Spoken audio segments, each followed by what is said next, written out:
Hi, my name is Ivy Lou. And I'm Hazel Smith. And this is the first episode of the How to Start Your Climate Activism Journey podcast. This podcast is organized by the Teen Coalition for Climate, which is a community of youth that aims to uplift youth climate voices. This podcast is meant to provide mentorship for youth aiming to start their climate activism careers and projects. This episode, we'll be interviewing Nick Blumenthal, a member of the National Environmental Youth Advisory Council, a part of the EPA. This episode is called Finding Your Passion, and here we will be talking about how Nick began his climate activism journey and what prompted him. We hope you enjoy and become inspired in this first installment of the podcast.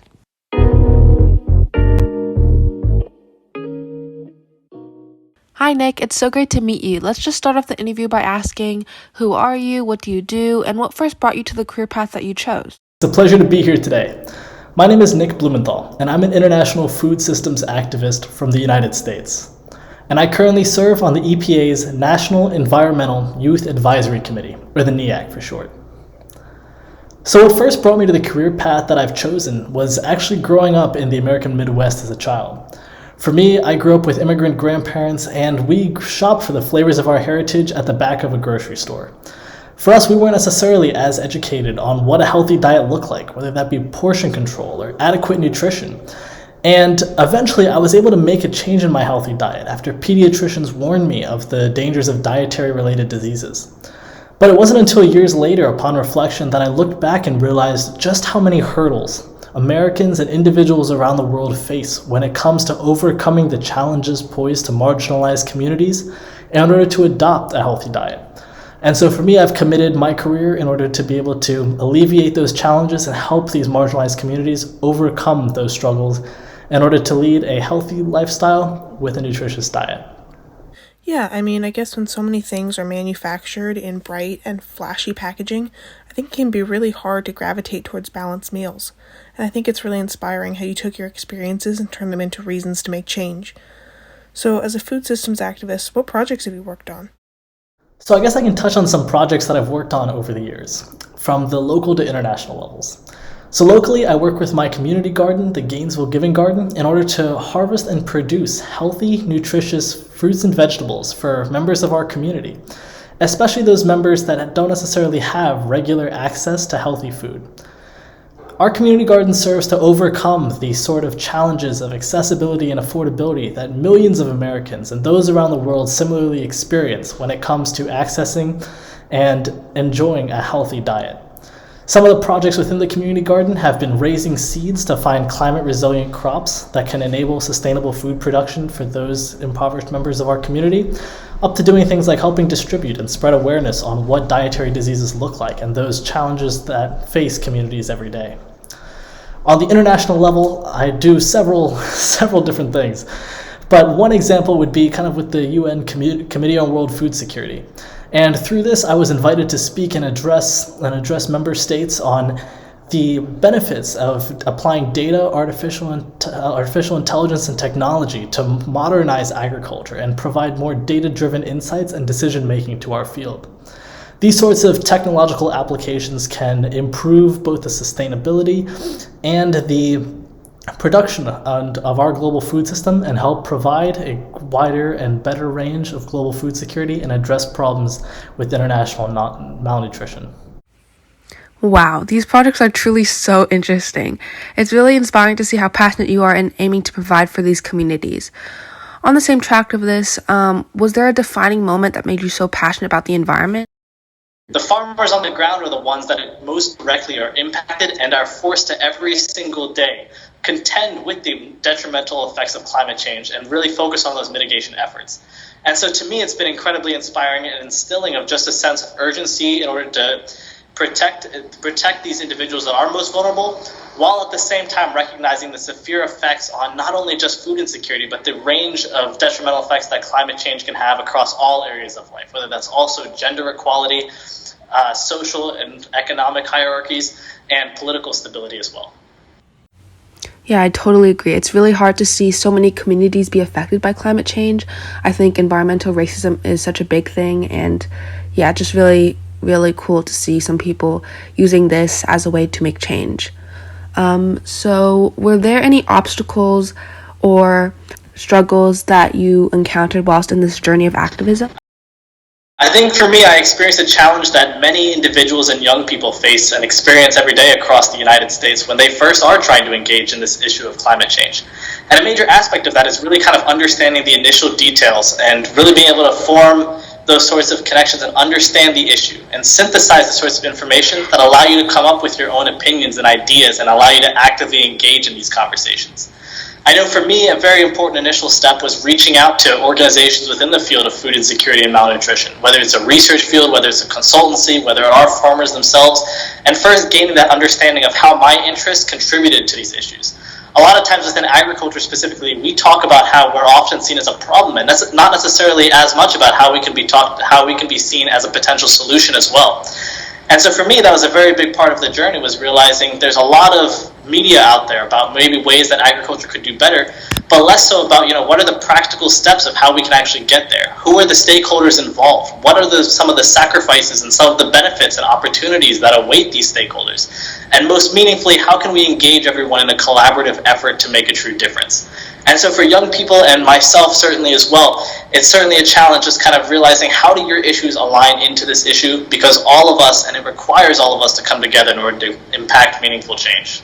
Totally agree. I feel like also, just like as youth, it's really hard to kind of jumpstart this kind of activism because some people just commonly don't take youth seriously in this, this stage. And I feel like it's really important that we have this platform like social media and also just like local campaigns that give this opportunity for youth like us and you guys to do this.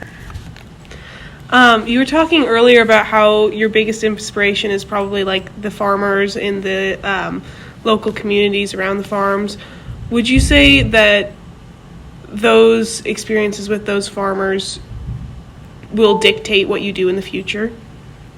I certainly think so, especially within the food and agriculture sector. Everything we do is dependent on the farmers on the ground. How can we most sustainably secure enough food for the global population on a long-term scale? And ultimately that comes down to how can we increase the yield of certain crops, how can we make them more resistant to whether it's disease, whether it's drought or flooding conditions, or whether it's transportation and logistics of how we distribute food.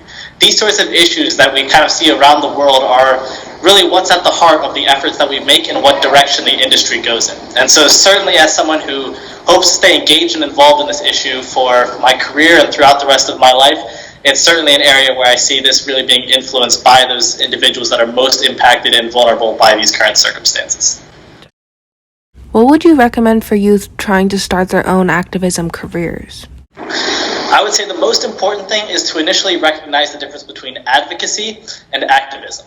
Over the past 10 years, we've seen an incredible number of advocacy groups that have raised awareness about these issues. I think now that if you go on the street and you ask someone what is climate change, they'd be able to give you a definition, or a rough definition, or even some examples of what that might look like.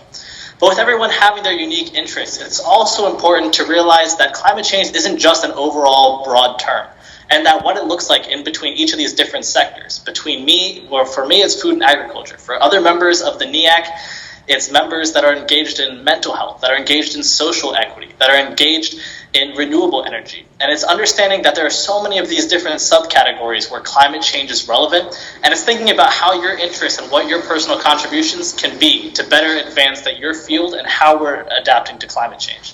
And so advocacy and building awareness is certainly important. But as we shift from advocates into activists, it's important to understand what are the tangible impacts that you can have. What are the avenues and stakeholders you can engage with to make tangible differences beyond just raising awareness? And that, I think, is truly how we generate this long-term sustainable efforts, especially in these climate change efforts. And then what do you think some easy ways for people who might not be totally sure exactly how to get going, some easy ways they can be more environmentally conscious in their daily lives? So some of the most essential things are just realizing how climate change has impacted the environment around you. I know in the Midwest, oftentimes I'd be driving through cornfields where looking out the doors, when I was younger, I would just consider it's just pillars and pillars of crops.